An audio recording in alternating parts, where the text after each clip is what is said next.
Assalamualaikum warahmatullahi wabarakatuh. Alhamdulillahi rabbil alamin wa bihi nasta'inu ala umuri dunya wad din. Ashhadu an la ilaha illallah wahdahu la syarika lah wa ashhadu anna sayyidana wa nabiyyana wa habibana wa azimana Muhammadan abduhu wa rasuluhu sallallahu alaihi wasallam la nabiyya ba'dah. Amma ba'd. Yang saya hormati dan saya muliakan Bapak-bapak dan Ibu-ibu, ikhwan dan akhwat, saudara-saudari sekalian, yang insya Allah kita semua dirahmati, diridhoi dan dimuliakan oleh Allah Subhanahu wa taala. Pertama-tama mari kita kembali bersyukur kepada Allah Subhanahu wa taala pada pagi hari yang berbahagia ini. Dengan kudrah dan inayahnya Allah izinkan kita kembali untuk bersama-sama hadir dalam majlis tadabbur Al-Quran yang penuh dengan keberkahan ini insya Allah. Mudah-mudahan Bapak dan Ibu semua senantiasa dalam keadaan sehat walafiat. Salat beserta salam kita doakan untuk uswah dan qudwah kita, suri tauladan kita Nabi Muhammad sallallahu alaihi wasallam, kepada seluruh keluarga beliau, kepada seluruh para sahabat beliau radhiyallahu anhum ajma'in, dan juga kepada kita semua dan umatnya ila yaumil qiyamah. Allahumma salli ala nabiyyina Muhammad wa ala ali nabiyyina Muhammad. Bapak dan Ibu, ikhwan dan akhwat, saudara-saudari sekalian yang dimuliakan Allah, insya Allah pagi ini kita akan lanjutkan kembali tadabbur Al-Quran, membahas surat Yusuf ayat 96 sampai ayat 130. A'udzu billahi minasyaitonir rajim. Bismillahirrahmanirrahim. Di pertemuan yang lalu di ayat eh, 94 95 ya. 94 sebelumnya Allah menyampaikan walamma fasalatil 'iru, maka tatkala eh, saudara-saudara Nabi Yusuf yang akhirnya mengetahui ternyata Perdana Menteri ya yang mereka temui di istana Mesir tersebut adalah adik mereka, yaitu Yusuf, ya, dan Yusuf telah mengakui di hadapan mereka dan mereka telah bermaaf-maafan. Nabi Yusuf telah memaafkan mereka. Kemudian Nabi Yusuf meminta kepada abang-abangnya untuk kembali ke Mesir menjemput ayah mereka, dan ketika mereka hendak pulang maka dibekali oleh Nabi Yusuf dengan salah satu baju beliau, gamis beliau ya, yang tujuannya untuk nanti diusapkan ke wajah sang ayah yang diberitakan telah menderita kebutaan karena menangis terlalu lama ya. Maka seperti yang kita jelaskan kemarin, baru saja kafilah anak-anaknya Yakub atau saudara-saudara tirinya Nabi Yusuf ini berangkat meninggalkan kota Mesir, maka angin ya, angin yang juga makhluk Allah meminta izin kepada Allah Subhanahu wa taala untuk membawa baunya Nabi Yusuf ya segera menuju ayahnya yang ada di baju tersebut. Maka ketika anak-anaknya masih dalam perjalanan, maka Nabi Yakub alaihissalam, ayahnya Nabi Yusuf, sudah mencium bau anaknya Yusuf tersebut. Qala abuhum ya, walamma fasalatil airu, maka tatkala kafilah telah berangkat dari Mesir ya, kembali ke kampung mereka di negeri Kan'an di Palestina. Qala abuhum, berkata ayah mereka, yaitu Nabi Yakub alaihissalam, dari kejauhan ya, di situ dia berkata, Inni la ajidu riha Yusuf. Sesungguhnya aku mencium ya, sungguh aku mencium baunya Yusuf. Ya, tercium dibawa oleh angin sepoi-sepoi, tercium oleh beliau baunya Nabi Yusuf alaihi salam ya. Yang sudah berpisah Masya Allah Bapak Ibu ya. Kalau kita lihat dalam riwayat di Tafsir At-Tabari, lamanya Nabi Yakub berpisah dengan Nabi Yusuf itu 80 tahun ya. Jadi ketika Nabi Yusuf itu dibuang oleh abangnya ke sumur itu, umurnya waktu itu 17 tahun. Nah, setelah itu 80 tahun lamanya, dalam beberapa riwayat disebutkan begitu, Nabi Yakub berpisah dengan anak kesayangan ini, Nabi Yusuf alaihissalam, selama 80 tahun. Jadi ketika berjumpa nanti umurnya berapa itu? Kira-kira 96 tahun atau 97 tahun ya. Dan dalam riwayat tersebut disebutkan eh, Nabi Yusuf masih hidup lagi setelah itu selama 23 tahun. Jadi umurnya Nabi Yusuf ini genap 120 tahun. Nah, begitu sebagaimana dijelaskan di tafsir At-Tabari ya. Nah, kata Nabi Yakub, inni la ajidu riha Yusuf. Aku mencium baunya Yusuf. Laula an tufannidun ya. Tapi saya khawatir kalian nanti menuduh saya gila, saya habis akal, atau saya ngawur dan lain sebagainya. Tentu ini dalam gumamannya Nabi Yakub alaihissalam. Lalu singkat cerita, kafilah anak-anaknya datang kembali ke Kanaan, ke negeri Palestina dan masuk ke dalam rumah. Dan tentu sang ayah langsung mengatakan demikian. Tentunya begitu mereka masuk ke rumah membawa bajunya Nabi Yusuf tersebut, ya bau akan semakin kuat ya. Baunya Nabi Yusuf tercium oleh ayahnya semakin kuat dan tajam. Lalu dia ceritakan, saya kok cium bau Yusuf ini, ya. Lalu melihat tingkah ayahnya tersebut, maka sang anak ia berkata, ya, saudara-saudara Nabi Yusuf ini, qalu tallahi innaka lafi cinta yang berlebihan menurut pandangan mereka. Mereka sebut itu dengan kesesatan. Ya, padahal bukan kesesatan sesungguhnya. Itu cinta seorang ayah yang sangat besar kepada anaknya. Tapi karena dipandang dengan pandangan iri, dengki, hasad, maka mereka memandangnya sebuah kesesatan. Maka mereka berkata, qalu tallahi, mereka berkata demi Allah, begitu melihat tingkah ayahnya yang seperti uring-uringan begitu mencium baunya Nabi Yusuf, maka mereka berkata, innaka lafi dhalalikal qadim. Sesungguhnya engkau, hai ayah, sungguh masih berada dalam kekeliruanmu atau kesesatanmu yang dulu-dulu juga. Sudah 80 tahun berlalu. Sekarang masih juga apa namanya? Buah bibirnya Yusuf, Yusuf, Yusuf gitu ya. Meskipun memang benar Yusuf telah ditemukan dalam keadaan hidup ya, tapi ya begitulah namanya, sifat hasad mereka masih bersarang dulu barangkali di hatinya, karena kesal barangkali sang ayah ini eh, segitunya ya, sampai nangis, sampai buta matanya karena terus-terus mengingat Nabi Yusuf ini ya. Kita anggap ini sebuah hal yang biasa saja ya. Maksud saya biasa artinya ya tentu secara naluriah pantaslah seorang ayah merindukan anak yang istimewa seperti Nabi Yusuf alaihissalam. Maka kemudian di ayat selanjutnya yang kita tadabburi pada pagi hari ini, falamma anja al-basyiru, maka tatkala masuk datang kepada Nabi Yakub alaihissalam al-Bashir, orang yang membawa kabar gembira, ya, salah seorang anak beliau yang bernama Yahuda, ya, Yahuda yang membawa baju tersebut. Jadi al-Bashir ini adalah orang yang membawa kabar gembira, yaitu anaknya yang bernama Yahuda. Dia yang memegang kamisnya atau gamisnya Nabi Yusuf tersebut. Alqahu ala wajihi, dia letakkan atau dia usapkan, katakanlah dia pakaikan begitu ya, diikatkan di kepala ayahnya. Alqahu ala wajihihi, dia letakkan bajunya atau gamisnya Nabi Yusuf tersebut di wajah ayahnya ya, di wajahnya Nabi Yakub alaihissalam. Lalu apa yang terjadi? Seketika fartadda basira. Ketika beliau usapkan baju tersebut, tentunya ya bisa kita bayangkan begitu sang ayah mencium, disampaikan, wahai ayahanda, ini adalah bajunya Yusuf. Kami telah pergi ke istana, ternyata subhanallah, tidak kami duga ternyata Raja Perdana Menteri Mesir itu adalah Yusuf ya ayah, adik kami, anak engkau kesayanganmu ya, wahai ayah, dan kami telah diperintahkan oleh mereka untuk pulang membawa bajunya ini untuk diusapkan ke wajah ayah dan nanti kita akan kembali atau akan berbondong-bondong bersama kembali ke istananya di Mesir ya. Maka tentu dengan sukacita sang ayah mengambil baju tersebut, menciumnya ya, mengusapkannya ke wajahnya, begitu rindu dan sukacitanya beliau ya. Fartadda basira. Maka tiba-tiba kembalilah dia bisa melihat kembali. Ya, subhanallah, ini mukjizat. Ya. Lalu beliau berkata, Nabi Yakub berkata, qala, dia berkata, alam aqul lakum, bukankah telah aku katakan dulu kepada kalian, ya.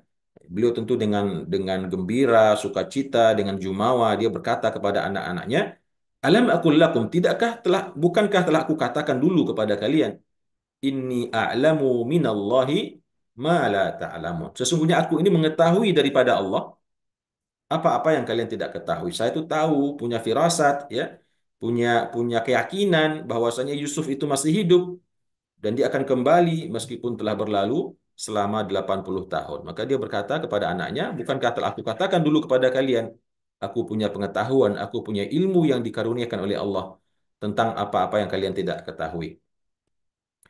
Ya, begitu cara sang ayah apa istilahnya ya, mengajari atau memberi adab lah begitu ya. Apa istilahnya, memberi adab atau memarahi anaknya ya. Tentunya eh, tidak seperti kebanyakan ayah-ayah yang lain barangkali ya, dengan marah, kemudian dengan mengatakan kata-kata yang keras, membentak, memarahi, dan tidak.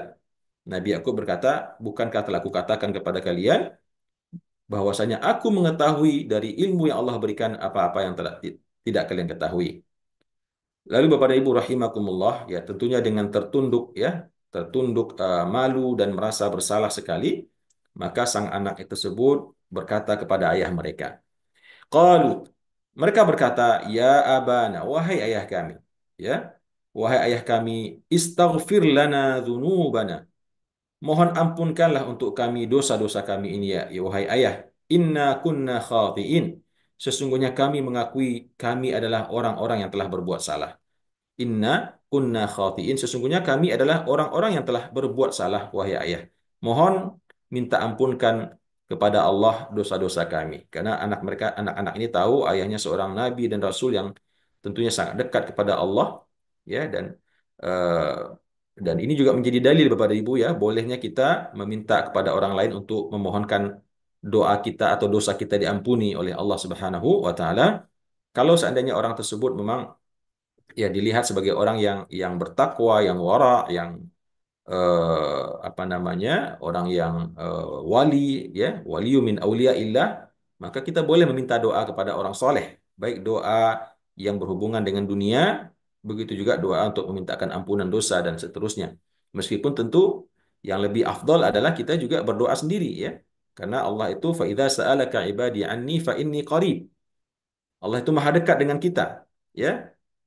Ujibu da'watad da'i idza dan aku akan jawab doa siapapun yang berdoa kepadaku, falyastajibu li wal yu'minu bi la'allahum yarshudun. Cuman masalahnya doa itu kadang-kadang tidak diijabah oleh Allah meskipun kita yang mengucapkannya sendiri, karena ada faktor-faktor penghalang diterimanya doa itu masih melekat pada diri kita. Di antaranya mungkin harta benda yang haram yang masih kita gunakan, baju kita, kendaraan kita, rumah kita, ya.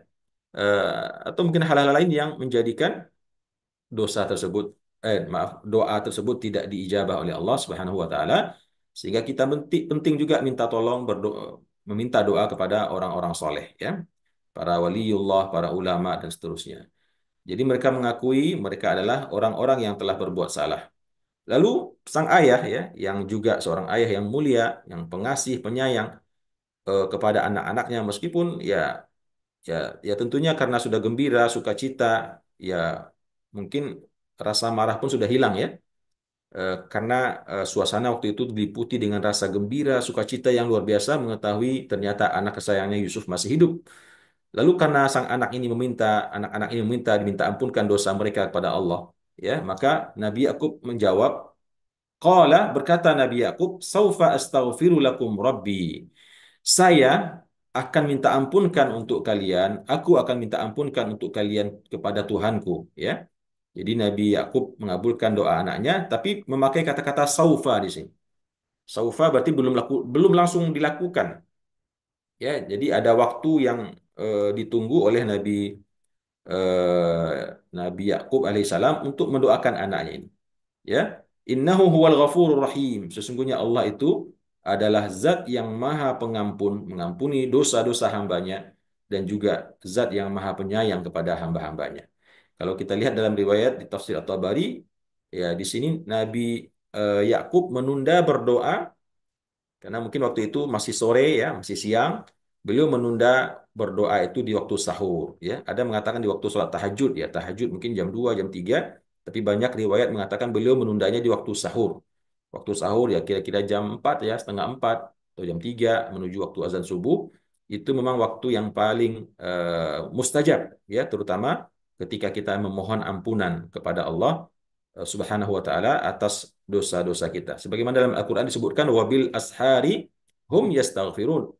Dan di waktu-waktu sahur mereka meminta ampun, beristighfar kepada Allah Subhanahu wa taala. Di riwayat lain ada juga yang mengatakan ditunda eh, eh, oleh Allah ijabah permohonan ampun Nabi Yakub untuk dosa anak-anaknya ini sampai 20 tahun lamanya ya.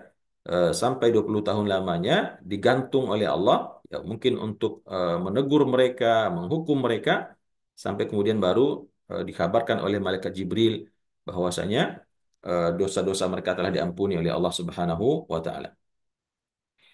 Kemudian Bapak dan Ibu rahimakumullah, singkat cerita setelah mereka meminta atau memohon kepada ayah mereka Nabi Yakub untuk memohonkan ampunan dosa-dosa mereka, dan Nabi Yakub eh, memenuhinya meskipun menunda beberapa saat sampai datangnya waktu sahur. Maka kemudian tentunya mereka bersiap-siap ya, karena disampaikan di berita ya dalam surat tertulis ya, tentunya Nabi Yusuf juga membekali dengan surat tertulis karena khawatir nanti sang ayah nggak percaya ya. Karena sudah kebiasaan bohong ini anak-anak. Kemarin Yusuf hilang, sekarang kemarin lagi Bunyamin dan seterusnya. Maka mereka dibekali dengan surat tertulis dari istana dengan cap kop dan capnya istana ya. Maka setelah itu sang ayah baru bisa percaya, yakin, dan karena beliau sudah bisa melihat, maka mulailah mereka bersiap-siap berangkat ke Mesir.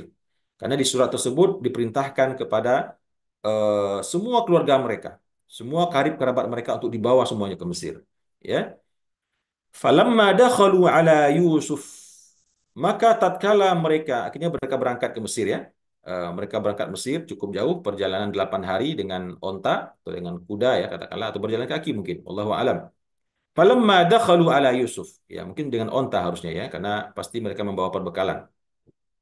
Maka tatkala masuk mereka kepada Yusuf, ya di dalam tafsir At-Tabari dijelaskan Nabi Yakub di samping anak-anaknya yang 9 orang berarti ya, karena Bunyamin sudah di istana, Rubel sudah duluan ada di Mesir karena takut nggak mau pulang dari awal. Nah, berarti 9 orang dengan Nabi Yakub 10 orang, dan bersama mereka ada sekitar 86 ya karib kerabat mereka, sepupunya, bibinya, tantenya dan lain sebagainya, dan mungkin ponakan-ponakannya Nabi Yusuf ikut bersama Nabi Yakub alaihissalam menuju negeri Mesir ya, sejumlah ada yang mengatakan 86 orang, ada yang mengatakan lebih kurang ya segitulah kira-kira ya. Dan itulah orang-orang Bani Israel ya, cikal bakal Bani Israel yang merupakan anak keturunan Yakub ini, yang tadinya berada di Palestina, di Kanaan, kemudian pindah ke Mesir karena dipanggil oleh Perdana Menteri yaitu Nabi Yusuf alaihissalam. Falamma dakhalu ala Yusuf, maka tatkala mereka masuk kepada Nabi Yusuf atau mereka berjumpa dengan Yusuf alaihissalam, dalam tafsir Tabari dijelaskan eh, ya untuk menghormati orang tuanya, maka Nabi Yusuf meminta kepada saudara-saudaranya untuk sebelum mereka sampai ke kota agar dikirim utusan lebih dulu mengabarkan di mana posisi mereka ya. Tentunya zaman dulu belum ada WhatsApp ya, belum ada Google Map dan lain sebagainya. Mereka kirim utusan yang berjalan lebih cepat untuk mengabarkan istana bahwasanya rombongan ayahandanya telah mendekat menuju perbatasan Mesir, perbatasan kota Mesir. Maka Nabi Yusuf dengan membawa 4.000 pasukan, ya. Bahkan di situ dijelaskan Nabi Yusuf minta izin kepada raja, pemimpin tertinggi Mesir yaitu Firaun waktu itu, ya pemimpin tertinggi waktu itu adalah Firaun. Ya, ini tambah lagi informasi ya, wallahu alam apakah Firaun ini juga waktu itu memeluk agama Islam dalam artian Islamnya agama Nabi Yusuf atau tidak ya, wallahu alam. Tapi bisa difahami ya, mungkin barangkali Firaun yang waktu itu berada bersama Nabi Yusuf di istana juga beragama tauhid ya. Adapun yang jahat adalah Firaun yang ada setelahnya. Falamma dakhalu ala Yusuf, tatkala mereka berjumpa dengan Nabi Yusuf di perbatasan kota yang disambut dengan pasukan lengkap dengan sambutan yang luar biasa oleh Nabi Yusuf alaihissalam, maka di situ apa yang dilakukan oleh Nabi Yusuf ya, bisa kita bayangkan pertemuan yang sangat mengharu biru Bapak Ibu ya. Awa ilaihi abawaihi, dia merangkul, dia memeluk dengan kuat ya kepada dirinya, kepada dadanya kedua ibu bapaknya, kedua orang tuanya ya. Bisa kita bayangkan begitu nampak dari kejauhan sang ayah memandang kepada pasukan yang ada di hadapannya, dan dia bertanya kepada anaknya, siapa itu wahai anak-anak, kata beliau kepada anak-anaknya, kata mereka itulah Yusuf. Lalu siapa dengan mereka? Yaitulah pasukan-pasukan Firaun yang mengawal Nabi Yusuf, menyambut engkau wahai ayah. Maka ketika mereka berjumpa, ya demikian juga halnya dengan Nabi Yusuf, dengan perasaan yang bergemuruh, gembira, bercampur apa namanya haru, perlahan-lahan melihat semakin mendekat tunggangan ayahnya ya, dan kemudian akhirnya mereka berjumpa dan berpelukan, masya Allah ya, berpelukan dengan tangis isak yang luar biasa. bagaimana anak yang sangat rindu kepada ayahnya dan sebaliknya, ayah sangat rindu kepada anaknya, dan keduanya adalah nabi dan rasulnya Allah Subhanahu wa taala, maka Nabi Yusuf disebutkan di sini awa ilaihi abawahi. Dia peluk kedua orang tuanya. Nah, mungkin ada pertanyaan yang dimaksud dengan kedua orang tua di sini, apakah ayahnya jelas ya, Nabi Yakub. Apakah ibunya di sini adalah ibu kandungnya atau mungkin bibinya yang istri kedua ayahnya ya? Maka kalau kita masih ingat Bapak Ibu cerita kita di awal-awal pembahasan surat Yusuf ini, eh, dalam riwayat disebutkan bahwasanya ibu kandung Nabi Yusuf itu Rahel ya, yang cantik jelita, yang kecantikannya separuh kecantikan wanita dunia, itu telah meninggal dunia sewaktu Nabi Yusuf masih kecil, di saat mereka masih berada di kampung kakeknya ya, di kampung kakeknya.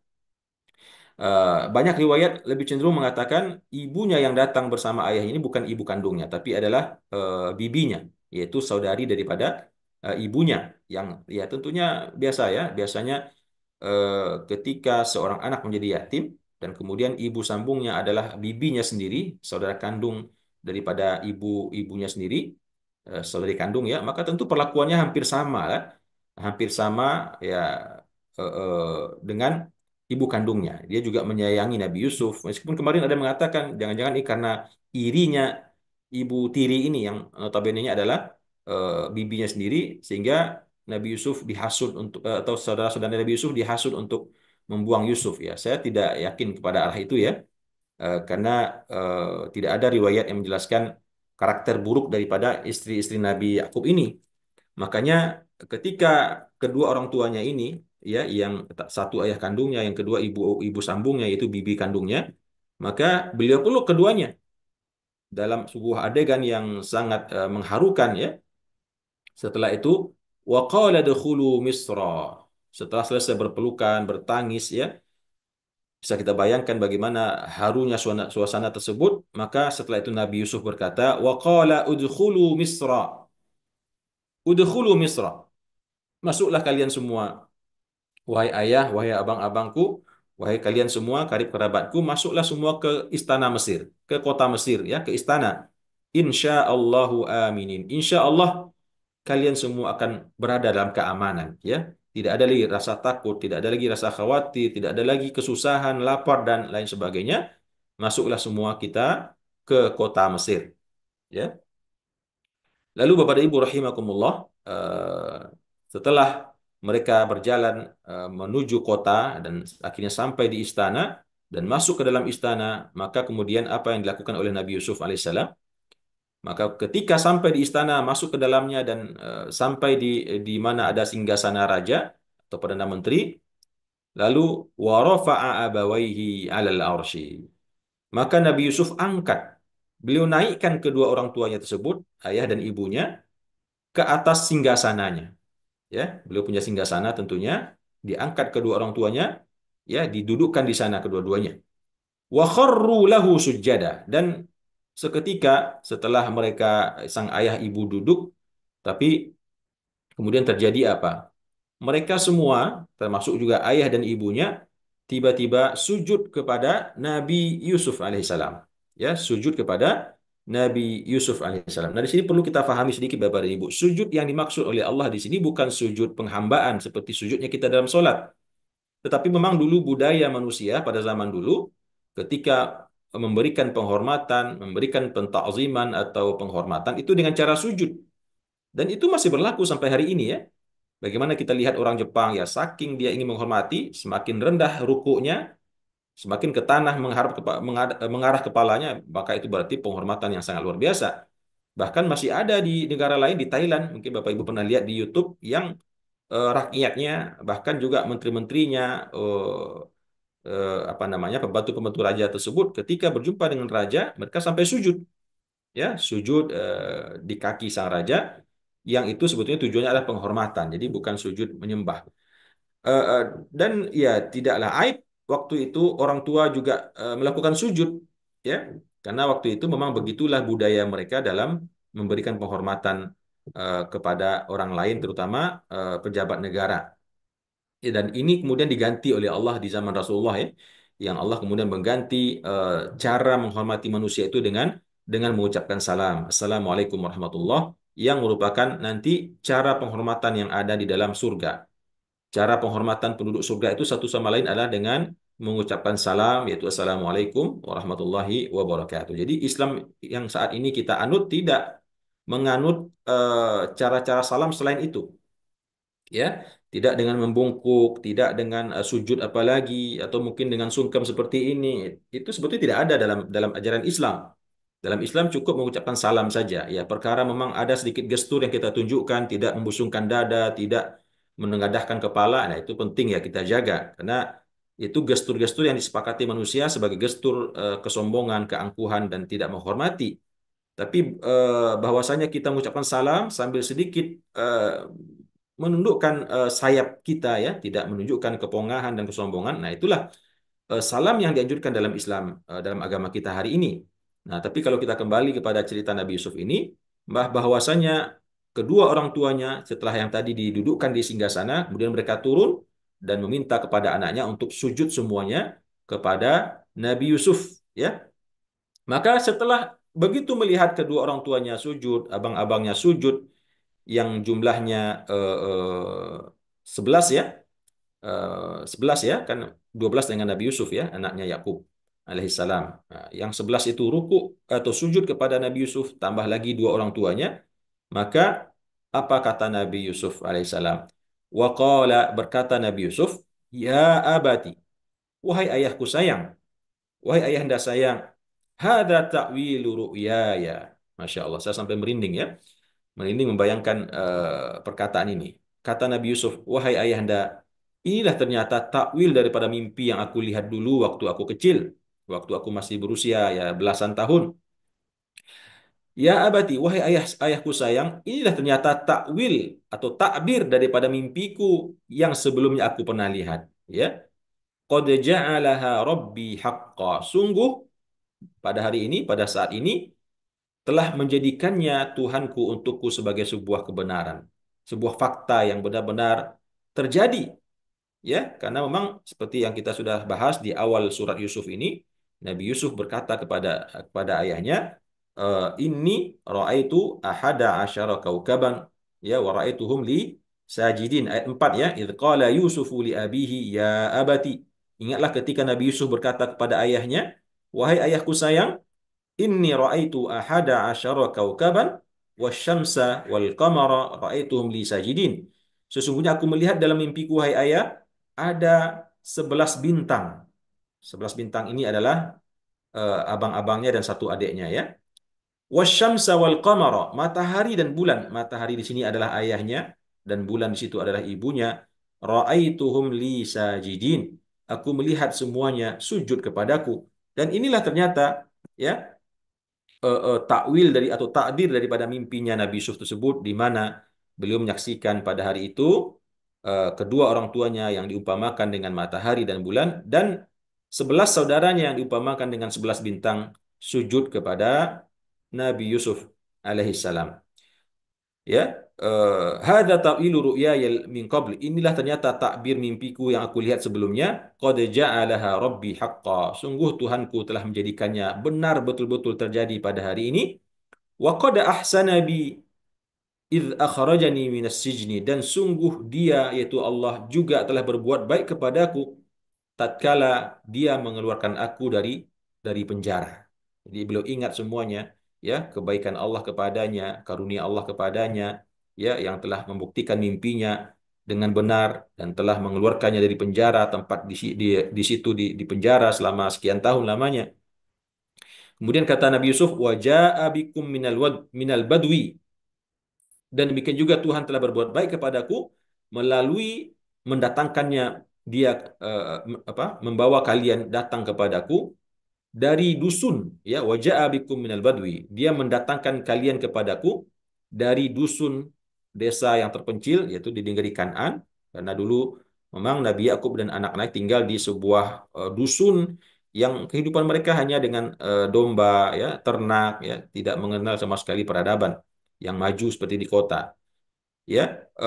Mimba di, dan itu terjadi semuanya, ya, dia keluar dari penjara, sekarang Allah membawa kepada dirinya, kepadanya, kedua orang tuanya dan saudara-saudaranya yang tadinya berada di kampung pelosok, min ba'di an nazagha syaitanu baini wa baina ikhwati. Setelah dulunya ya syaitan menghasut, memfitnah, menghasut antara aku dan antara saudara-saudaraku.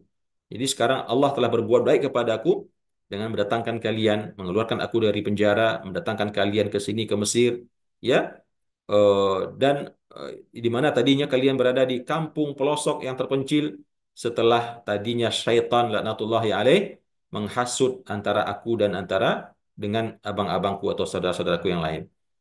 Inna Rabbi latifun lima yasha. Sesungguhnya Tuhanku maha lembut, ya, maha lembut sikapnya, maha lembut apa namanya, konspirasinya atau siasatnya, lima yasha terhadap apa-apa yang dia kehendaki. Luar biasa ya. Allah itu memang ketika dia berkehendak, Allah lakukan itu dengan latif. Latif itu aja lembut, tanpa diduga, tanpa disadari, tanpa dinyana begitu ya. Tiba-tiba terjadi hal-hal yang menakjubkan. Nah, begitulah sifat Allah. Ketika Allah berkehendak, ya, terjadi hal-hal yang tidak pernah kita duga sama sekali. Karena memang Allah itu latifun lima yasha. Dia bersikap lembut. Lembut di sini bukan berarti yang ngelus-elus, itu enggak, bukan begitu ya. Tapi Allah melakukan apa yang dikehendaki itu secara diam-diam, tanpa dirasa, tanpa diduga, tanpa dinyana. Ya, bisa kita bayangkan tentunya ya Nabi Yusuf yang dibuang ke sumur, kemudian Allah jadikan skenarionya berjumpa dengan ditemukan dia oleh para pedagang yang lewat mengambil air, kemudian dibeli jadikan budak, kemudian dijual lagi di Mesir, dibeli oleh Perdana Menteri, lalu apa namanya sampai kena fitnah oleh Zulaikha dan para perempuan-perempuan kota yang cantik-cantik, kemudian masuk penjara, kemudian ada yang mimpi begitu ya, di penjara ada yang mimpi dan dia takwilkan mimpinya, kemudian salah satu di antara mereka bebas, kembali ke istana bekerja, tiba-tiba raja pun mimpi, ya, kemudian mimpinya tersebut tidak ada yang bisa mentakwilkan. Lalu sang pekerja yang tadi di penjara bersama Nabi Yusuf menceritakan kalau dulu dia pernah di penjara, ditakwilkan mimpinya oleh temannya si Yusuf, maka barangkali dia bisa mentakwilkan mimpi engkau wahai raja. Dipanggil Nabi Yusuf, ya, dipanggil Nabi Yusuf, lalu Nabi Yusuf membuat syarat, harus dipanggil dulu Zulaikha dan para wanita Mesir. Saya minta kesaksian mereka, siapa yang benar, siapa yang salah. Sampai akhirnya di depan orang banyak, di hadapan raja, Zulaikha mengakui, saya yang dulu telah memperdaya Yusuf, ya, Masya Allah. Yang tadinya di penjara, kemudian dengan terang benderang disebutkan eh, apa namanya kebebasannya dari fitnah dan hasutan, sampai akhirnya kemudian dilantik menjadi perdana menteri atau Menko begitu ya, dan akhirnya menikah dengan Zulaikha. Kemudian lanjut cerita bagaimana kemudian takdir membawa abang-abangnya datang ke istana karena kelaparan yang menimpa negeri Kanaan, membawa adiknya Bunyamin dan seterusnya. Dan kemudian akhirnya hari ini dia berjumpa dengan ayahnya, ibunya, dan mereka dikumpulkan dalam satu tempat. Maka bisa kita bayangkan ya, seorang nabi ya, memang ya, wajar dan pantas nabi, orang yang paling kenal dengan Allah, orang yang mengetahui betul posisi Allah dalam kehidupannya, yang mengerti betul bagaimana kuasanya Allah di dalam mengatur kehidupan hamba-hambanya. Maka beliau mengatakan bersyukur kepada Allah ya. Beliau bersyukur, memuji Allah yang telah berbuat baik kepadanya dengan memberikan skenario jalan hidup yang sedemikian rupa sampai akhirnya berada dalam puncak kejayaan, kebahagiaan yang saat itu beliau rasakan. Maka beliau menutup ucapannya dengan mengatakan Inna Rabbi latifun lima yasha. Allah sesungguhnya Tuhanku itu maha lembut terhadap apa-apa yang dia kehendaki, ya. Lembut dalam artian sangat-sangat rapi skenarionya, sangat tidak diduga dan tidak dinyana oleh hambanya. Innahu huwal alimul hakim. Sesungguhnya dia, Allah itu adalah zat yang maha mengetahui. Dia maha mengetahui mana yang terbaik. Bagaimana yang terbaik buat hambanya. Dibiarkan dulu masuk penjara, dibiarkan dulu kena fitnah. Ya, Allah itu maha tahu. Kemudian juga Al-Hakim dan sangat bijaksana. Jadi seorang mukmin yang baik, seorang mukmin yang memiliki keimanan dan ketakwaan kepada Allah, maka seharusnya dia menyikapi segala perjalanan kehidupannya dengan hikmah, dengan bijaksana, dengan menggantungkan dirinya sepenuhnya kepada Allah, karena Allah itu yang maha tahu. apa yang terbaik buat hambanya, dan Allah itu yang maha bijaksana apa yang terbaik buat hambanya ini. Kemudian Bapak dan Ibu rahimakumullah, eh, teruslah Nabi Yusuf ini tidak putus-putus mulutnya bertasbih memuji Allah Subhanahu wa taala, mengungkapkan rasa syukurnya yang mendalam ya. Dia terkenang dengan semua perjalanan hidupnya yang 80 tahun tersebut. Sejak dibuang di sumur, melalui berbagai macam derita yang luar biasa, dia sabar, dia tawakal kepada Allah, dia bertakwa kepada Allah. Kemudian beliau masih lanjut berujar. Apa kata Nabi Yusuf dalam majlis itu tentunya ya?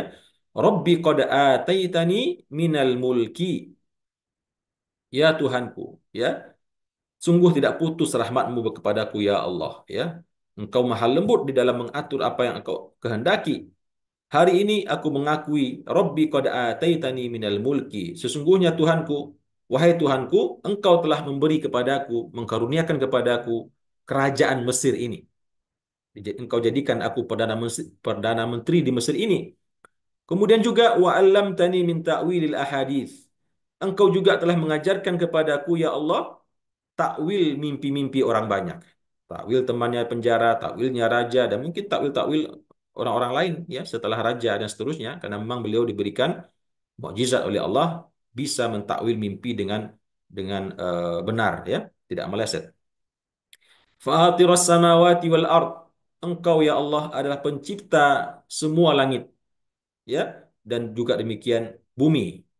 Anta waliyyi fid dunya. Engkau ya Allah adalah pelindungku di atas dunia. Waliku, pelindungku, tempat aku meminta tolong dan perlindungan di atas dunia ini, dan juga wal akhirah, penolong bagiku nanti kelak di akhirat.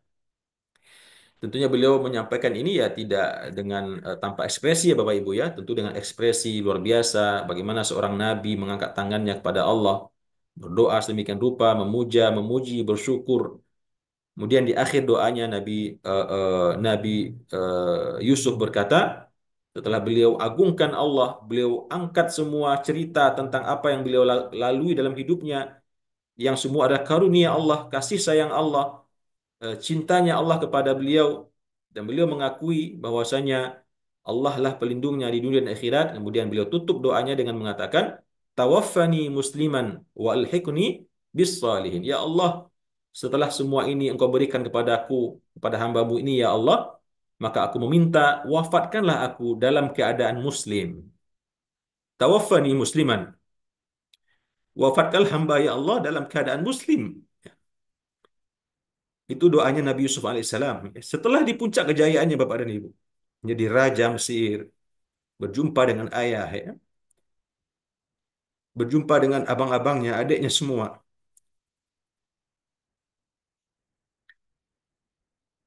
Mendapat nikmat Allah yang luar biasa. Di puncak kejayaan. Kemudian beliau meminta kepada Allah. Tawaffani musliman. Wa alhiqni bis salihin. Wafatkan aku ya Allah dalam keadaan muslim. Dalam keadaan menjadi orang yang Islam. Islam yang sempurna. Islam yang kafah.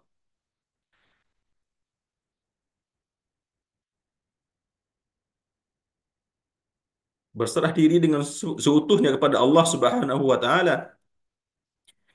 Padahal sedang berada dalam puncak kejayaannya ya. Begitu dalamnya keimanan seorang Nabi Yusuf. Nah, seharusnya dia minta dulu dipanjangkan umur ya, menikmati kegembiraan, kebahagiaan. Tapi beliau tidak ya. Justru di puncak kebahagiaan itu beliau ingat semua rahmat Allah, nikmat Allah, kasih sayang Allah, dan beliau minta kepada Allah agar diwafatkan segera. Ya, eh, dan beliau berkata walhiqni bis salihin.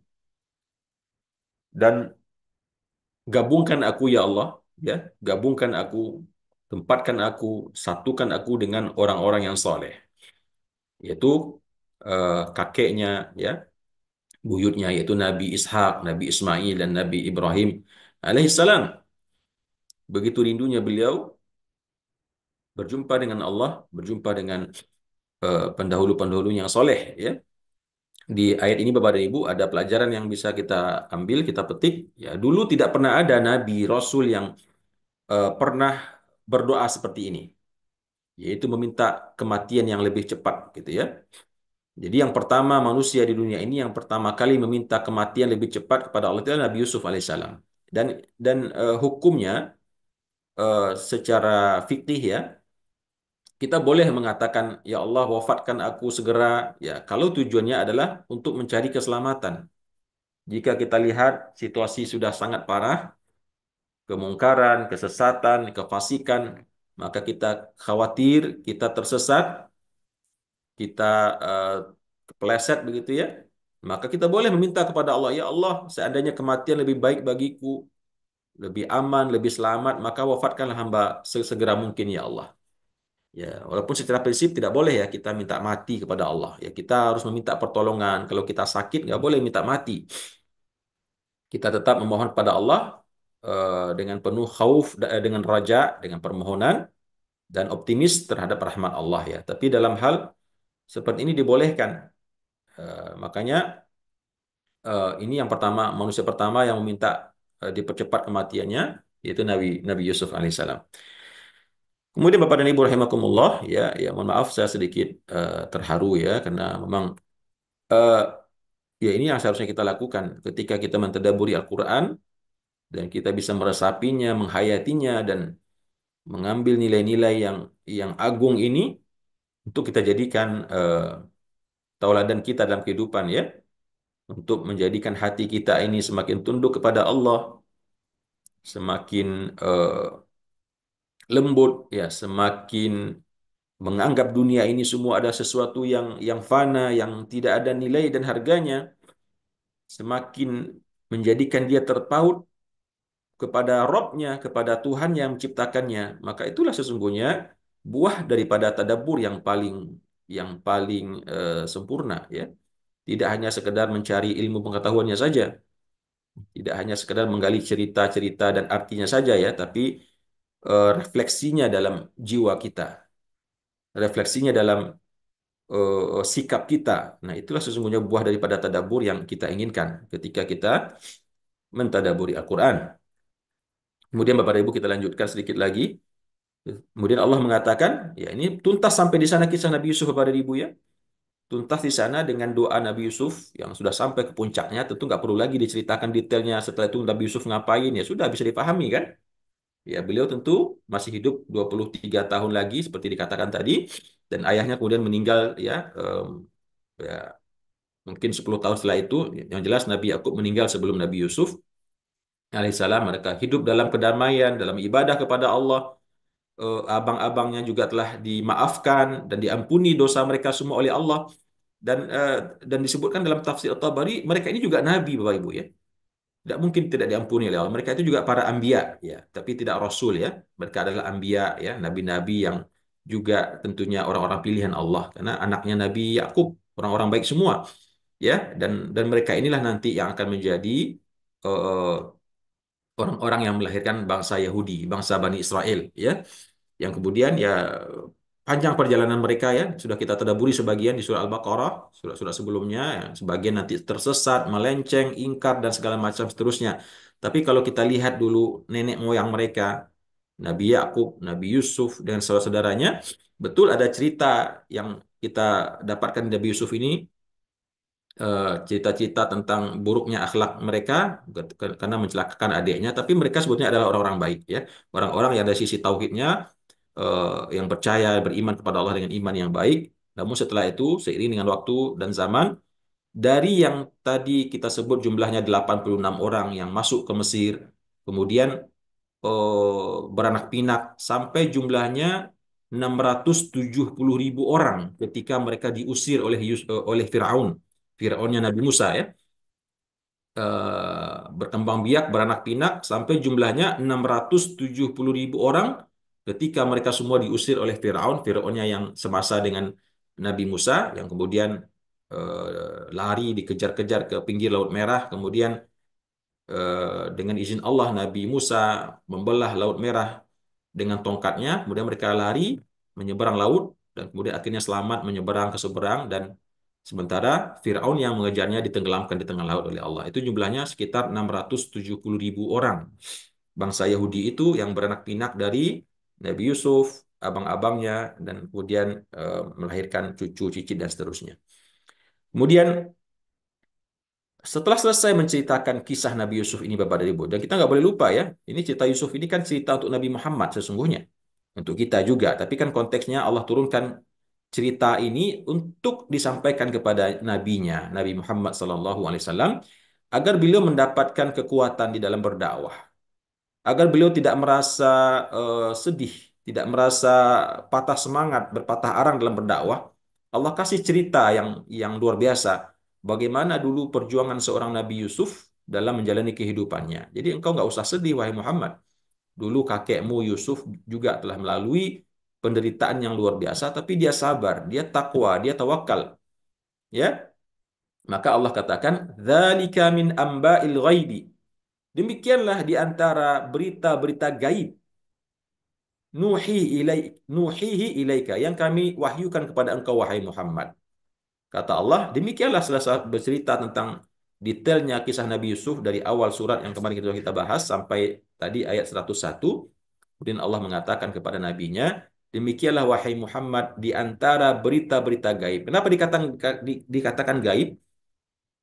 Karena sesungguhnya pada waktu itu nggak ada satu orang pun yang tahu tentang detailnya cerita Nabi Yusuf ini. Bahwasanya dulu ada hidup seorang manusia yang tampan sekali, yaitu mungkin ada mereka dengar.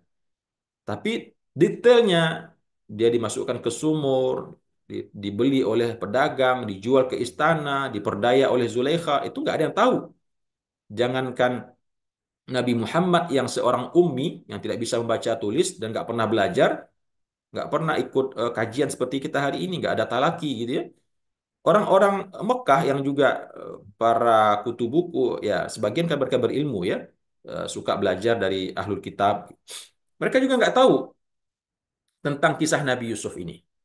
Tiba-tiba turun firman Allah sekian panjang, dan ini disampaikan kepada orang-orang kafir ya. Tentu bisa kita bayangkan betapa mereka kaget, ya terenganga begitu ya, termangu-mangu mendengar cerita yang sangat luar biasa ini. Ya tapi sayang, sehebat ini cerita yang tidak ada yang mereka tahu, tapi dibawa oleh seorang anak, seorang pemuda yang buta huruf, yang nggak pernah keluar dari kota itu, ya paling cuma berdagang ke Syam ya. Tiba-tiba bisa bercerita sehebat ini. Ya, kalau itu terjadi pada kita hari ini ya pasti kita langsung beriman Bapak Ibu ya. Karena bagaimana mungkin seorang Muhammad ini bisa mengarang sebuah cerita cerpen yang ya kita saja membacanya bisa menangis gitu ya. Apalagi mereka orang Arab yang paham bahasa Arab. Maka Allah mengatakan, "Dzalika min amba'il ghaibi nuhihi ilaik." Itulah berita-berita gaib. Nggak ada orang yang tahu. Semua datang dari Allah melalui malaikat Jibril. Ya, gaib karena kan telah berlalu sekian ribu tahun yang lalu. Nggak ada saksi sejarahnya. Maka Allah yang mewahyukannya. Nuhihi ilaika. Kami wahyukan kepada engkau wahai Muhammad. Wa ma kunta ladaihim. Dan engkau kan juga tidak berada bersama mereka, yaitu bersama Yusuf, abangnya, Nabi Yakub pada saat kejadian itu terjadi. Idh ajma'u amrahum wa hum yamkurun. Dan engkau tidak ada bersama mereka waktu itu, wahai Muhammad, tatkala mereka berkumpul, ya, menyepakati perkara mereka untuk berbuat makar tipu daya kepada saudaranya Nabi Yusuf alaihissalam. Jadi Allah memperkuat hatinya Nabi Muhammad. Ini kami berikan kepada engkau cerita ini wahai Muhammad, perkara yang gaib ya, yang engkau sendiri kan tidak berada di situ waktu itu, tapi kok hari ini bisa tahu, bisa dapat cerita sedetil ini. Ya, inilah wahyu Allah Subhanahu wa taala. Kemudian di ayat yang terakhir Allah katakan wa ma aktsarun nasi walau harasta bimumin. Ya, wa ma aktsarun nasi walau harasta bimu'minin. Meskipun yang engkau dapati hari ini berupa cerita Yusuf yang sangat dahsyat, lengkap dan detail ini, tapi demikian Allah katakan wa ma aktsarun nasi walau harasta bimu'minin. Dan tidaklah kebanyakan manusia itu walau harasta, walau kamu sangat ingin, mereka tidak akan beriman kepada Allah Subhanahu wa taala. Jadi sudah dikasih cerita yang nggak ada satupun orang yang tahu. Tiba-tiba Muhammad, seorang ummi, seorang buta huruf, nggak pernah kemana-mana, tiba-tiba bisa bercerita sehebat itu, tapi tetap saja mereka tidak mau beriman kepada Nabi Muhammad Sallallahu Alaihi Wasallam, karena mungkin ya sudah khatamallahu ala qulubihim. Allah telah menutup hatinya dengan keingkiran mereka tersebut. Wallahu a'lam bissawab, Bapak dan Ibu yang dimuliakan Allah. Inilah mungkin barangkali akhir tadabbur kita pada pagi hari ini. Masih tersisa satu halaman lagi surat Yusuf, ya, yang akan kita tuntaskan insya Allah Ta'ala di hari Jumat pekan yang akan datang. Mudah-mudahan Allah masih memberikan kepada kita umur yang panjang, sehat walafiat, sehingga kita selesaikan surat Yusuf, dan kita selanjutnya pindah ke surat yang baru, yaitu surah Ar-Ra'd. Surah Ar-Ra'd, ya. Bapak dan Ibu yang saya muliakan, demikian. Terima kasih atas kehadirannya dan perhatiannya, dan mohon maaf atas salah khilaf, kekurangan saya dalam menyampaikan materi ini. Mudah-mudahan apa yang tadi telah kita tadaburi bisa kita ambil hikmah, ibrah dan mauizahnya untuk kehidupan kita bersama. Yang intinya, seperti yang telah kita jelaskan juga sebagian sebelumnya, adalah kisah daripada Nabi Yusuf ini, ya, pokok-pokok ibrah hikmahnya adalah kesabaran, kejujuran, ketawakalan kepada Allah, ketakwaan, ya, keikhlasan, kebersihan hati di dalam memaafkan orang lain, ya, rasa syukur yang luar biasa kepada Allah, keterpautan hati kepada Allah Subhanahu wa taala, dan tafaul, optimisme, ya. Sifat optimis dalam hidup ini yang penting kita miliki, Bapak dan Ibu, ya. Optimis itu bukan dengan kehebatan kita, bukan dengan kayanya kita, bukan dengan kuatnya badan kita, tidak. Kita optimis itu dengan Allah. Kita optimis itu dengan zat yang menciptakan langit dan bumi ini, Tuhan kita, Tuhan semesta alam. Dengannya kita optimis. Sebagaimana yang ditunjukkan oleh Nabi Yusuf dan ayahnya Nabi Yakub alaihissalam. Demikian Bapak Ibu, wallahu alam. Terima kasih. Aku qouli hadza wa astaghfirullah li wa lakum. Wassalamualaikum warahmatullahi wabarakatuh.